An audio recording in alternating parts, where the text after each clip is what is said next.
Okay,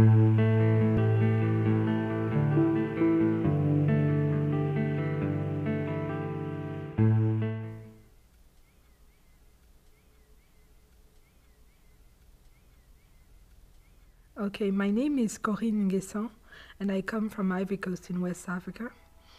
I'm a banker and, as I like to say, a part-time writer. The bank provides the food and the writing feeds my soul and brings passion in my life.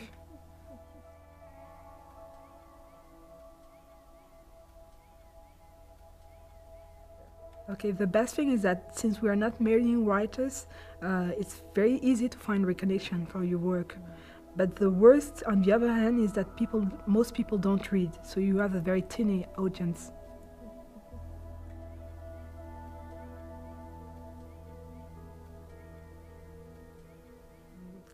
Ivory Coast is a very open country because of its story, of its history of migration.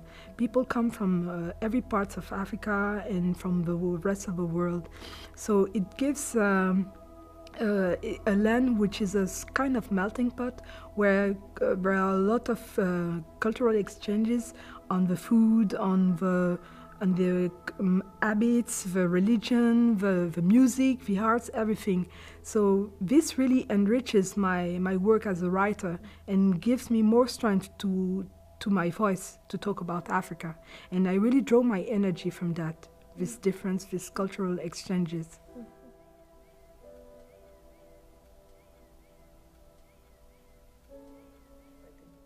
I start writing, it's a very long story, but I will try to make it short. It's something that happened when I was in 12th grade, and I had a French teacher of philosophy. She was upset because we weren't interested in her class, and that was normal because we were in a scientific major with math, biology, and physics, which counted for 7, while philosophy was only 2. And one day she tried to stir up our interest by telling us a very tough sentence that is still ringing in my mind nowadays.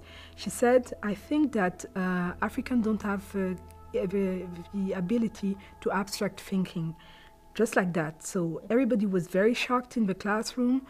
Some of the boys wanted to molest her and so on. It created an uproar in the classroom. And I was shocked because for the first time in my life, I realized that maybe there were differences between the races. And at 17, it had never occurred to me to think about that. And the sentence opened in my mind a sort of Pandora box full of questions on Africa. Why aren't Africans seen as equal human beings? Why aren't we developed? Why has Africa contributed so little to modern civilization and so on and so forth? And that day, those 2 fateful hours, I decided that I had to write, to fight back, and found counter arguments so as to prove to my teacher that she was wrong about what she said. And it took me 15 years, but I did it. And for me, I think that this novel is the best form of abstract thinking I can imagine. Okay, my first novel is Mad Virgins, and it's a kind of philosophical tale which is as much a novel as an essay.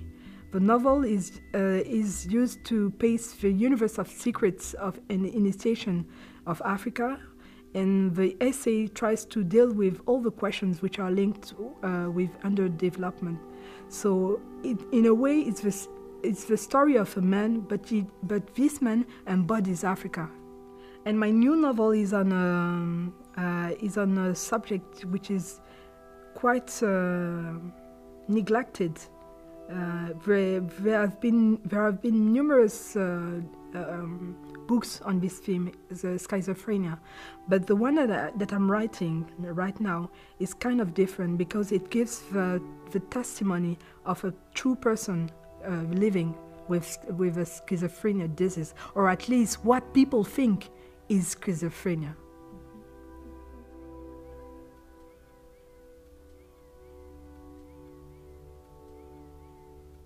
Amadou Kourouma, for sure. He's my favorite Ivorian writer, and he's a great writer. He has been recognized internationally with the Goncourt Prize for his novel Allah n'est pas obligé.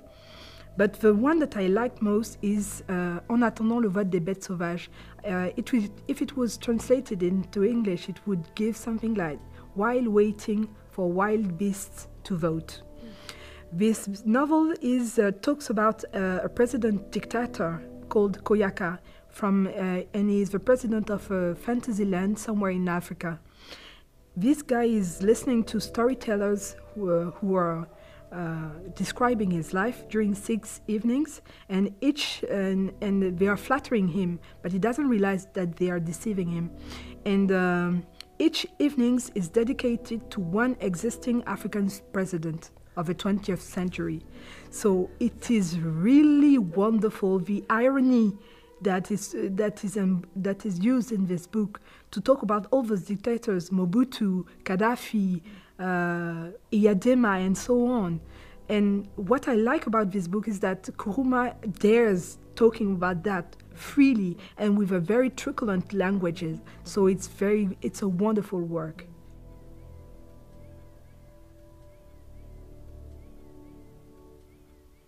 Yes, I don't read poetry at all, but I write poems. And indeed, my novel starts with a poem on Ejagam, and it's a sculpture that I saw at an exhibition in Paris in 2001, and it's the symbol of initiation in the Leopard Society in the Ejagam people. So I like using poems to embody images that are very I want to say poetic, but it's not the good word. I can't find any better word to say that. But it is useful sometimes for characters to be depicted with poems rather than prose. So that's what I try to do.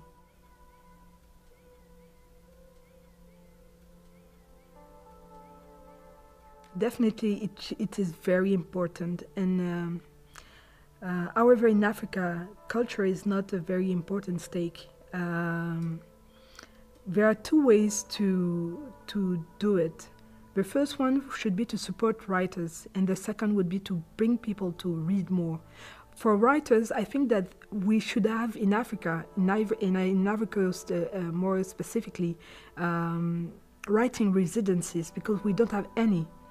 And this would enable writers to be able to be freed from material needs. It's very important. If I wasn't a banker, I wouldn't be able to write because I wouldn't have enough money to survive. And I think that it's the case for most of the writers in Ivory Coast. And the second thing would be to create local literature awards.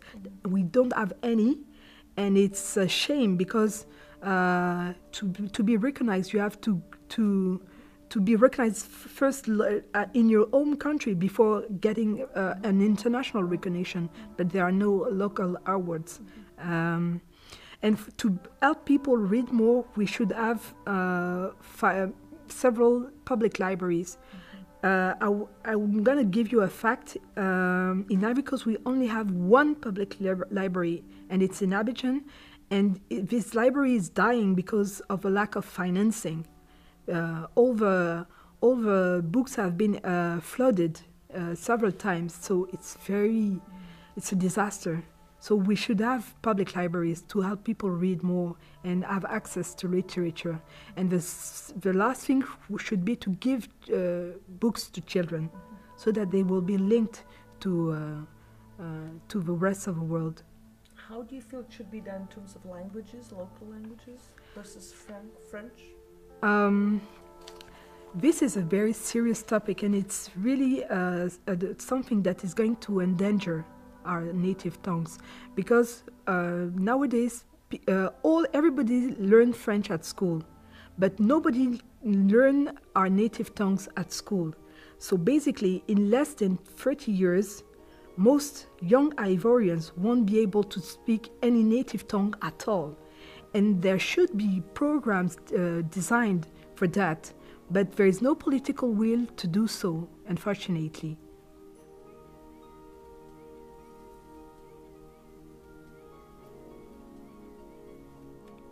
I love my job. I really love my job. It's very interesting, and it's what I wanted to do, really.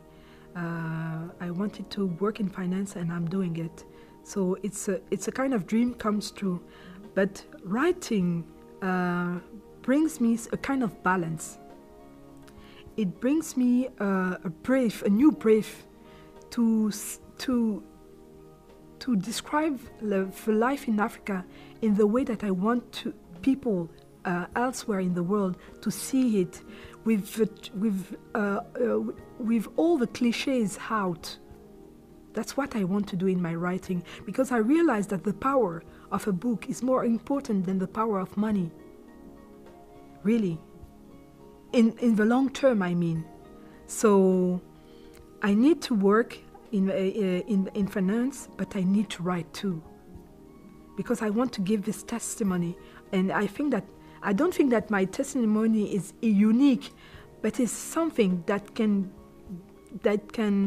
cross the roads. And since I've been studying abroad, especially in France and in Canada, I know how people out there think and all the fantasy about Africa, and I can break those images more easily because of that. And I feel that it's a kind of duty for me.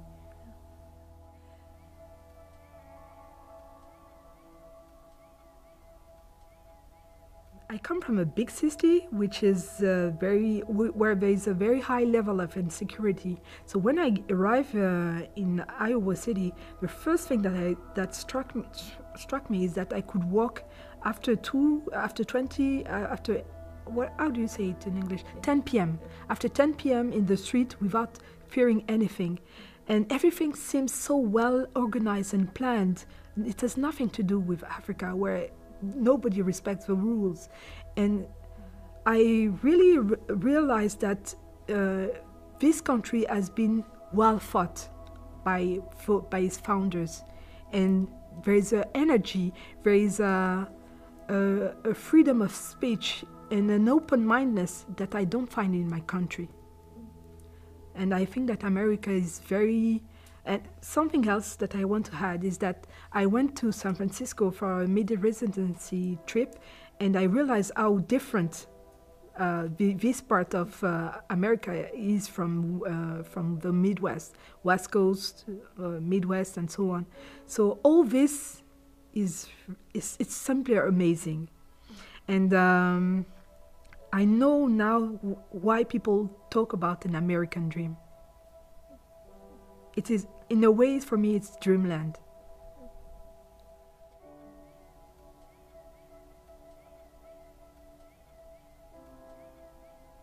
If I hadn't been able to come to this residency, I wouldn't have been able to start my second novel. And that's the most important thing that I get from this residency. I made friends, and I hope that they would be friends for life. And that's a major asset also. And I would like to say that I love America.